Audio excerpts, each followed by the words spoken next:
আসসালামু আলাইকুম। আরএস লাইফস্টাইলে আপনাদের সবাইকে স্বাগত জানাই। আজকে আমাদের কী কী বাজার করা হয়েছে সেগুলো আপনাদেরকে দেখাবো। তো বাজার করে নিয়ে এসেছে এই যে দেখছো চিংড়ি মাছ, আর এইদিকে আছে তোমার এটা হচ্ছে পেঁপে, পাকা পেঁপে। এটা তো রান্না করা যাবে না, একে এমনি এমনি খেতে হবে।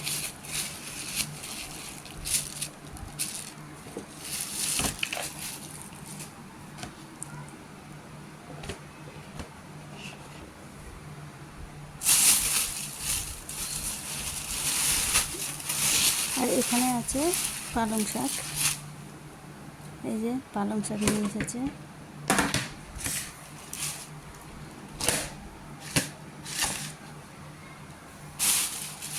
আর এর মধ্যে আছে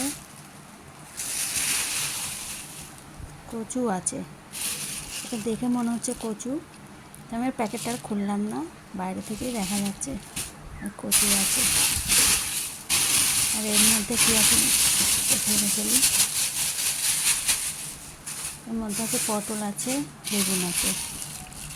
আর এর মধ্যে এইটার আছে কাঁচা লঙ্কা,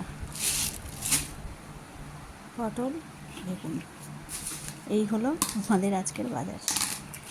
তো দেখা যাক কী রান্না হয়, তো সেটাও আপনাদের সঙ্গে শেয়ার করব আজকে কী রান্না করি।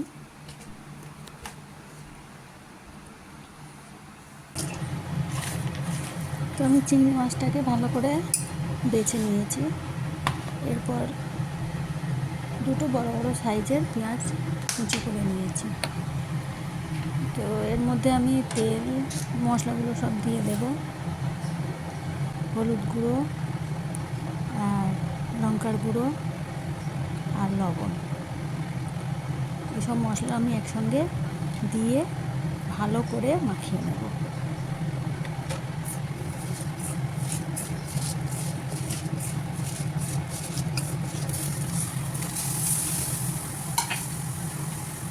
তো তারপরে আমি চিংড়ি মাছটাকে দিয়ে দিলাম, দিয়ে চিংড়ি মাছটাকে নিয়ে আবার ভালো করে মাখিয়ে নেব।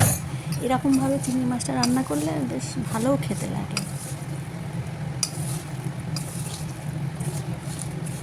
হাতে মাখা চিংড়ি মাছের ঝোল পেঁয়াজ দিয়ে। তো আমি এভাবে রান্না করি, চিংড়ি মাছের যখন ঝোল বানাই এভাবেই করি, বেশ ভালোও লাগে খেতে।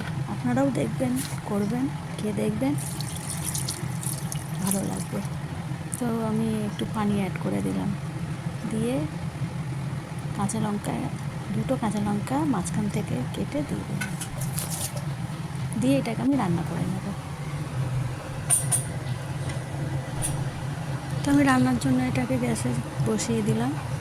তো এটা রান্না হতে থাক, তারপরে আমি কী রান্না করছি সেটা দেখাই। এই যে আলু টমেটো দিয়ে পালং শাকের ঘন্ট রান্না করব। পালং শাক ধুয়ে কেটে বেছে ভালো করে দিয়ে দিলাম তরকারিতে, দিয়ে এটাকে রান্না করে নেব।